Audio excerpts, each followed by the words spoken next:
Sometimes you never fully realize your true strength until you've been tested.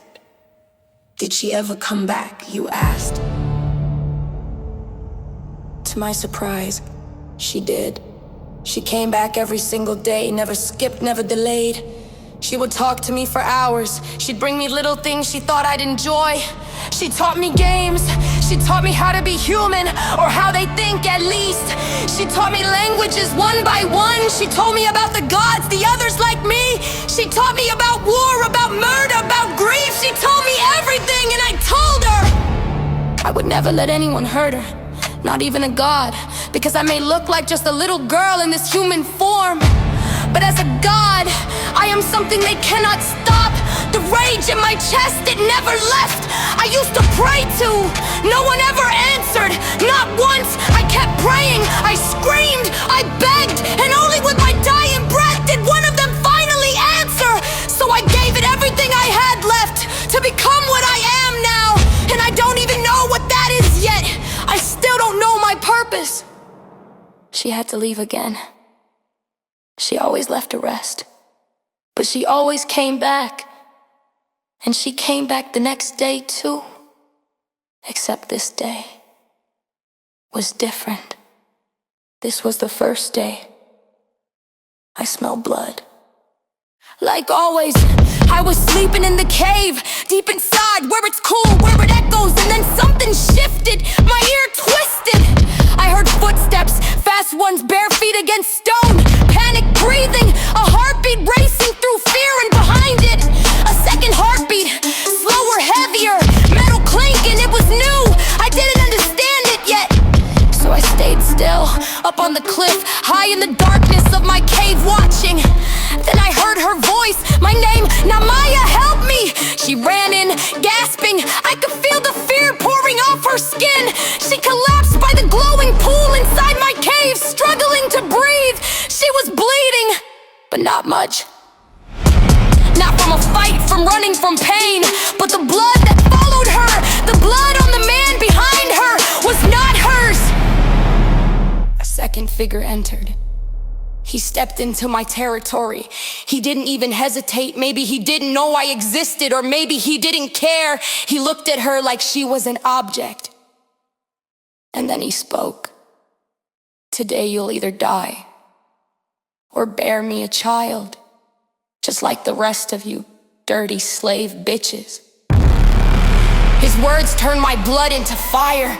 I didn't need to understand everything, but I understood enough. He wasn't talking about love. He wasn't talking about choice. This was no bond. This was force. And I could smell it. She was still pure, still untouched, still sacred. She whispered my name again. But this time,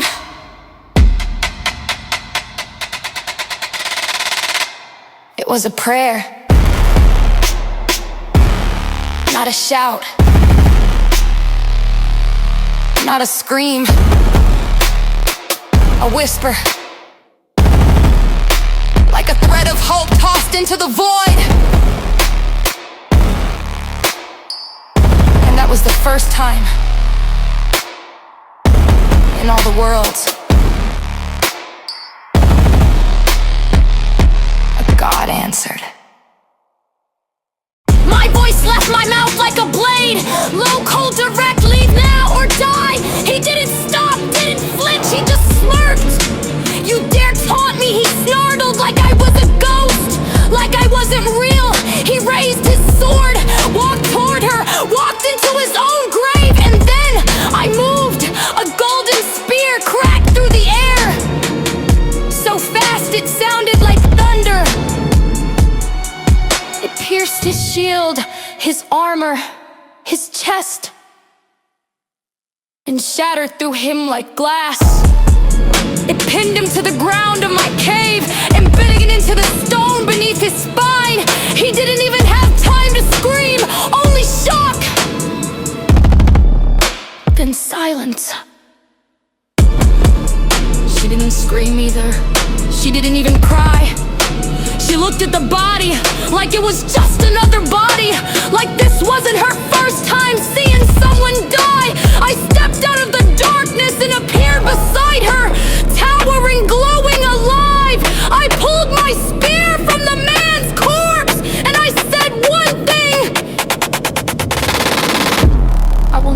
anyone hurt you. She looked up at me, still shaking, still scared, but her eyes held something else now. Recognition, understanding. She had seen what I was, what I could do. And in that moment, she realized something no one else ever had. She could command me. She could control a god. And I let her.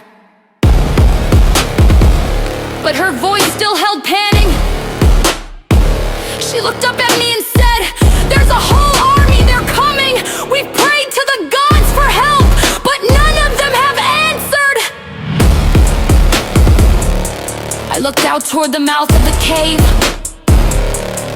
I could hear it now. Hundreds of footsteps marching, closing in. They were almost here. And I replied, "Then pray to me. I will always answer."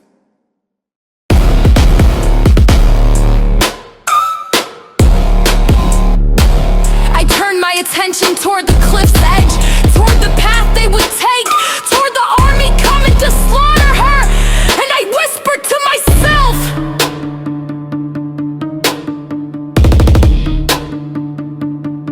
"Now,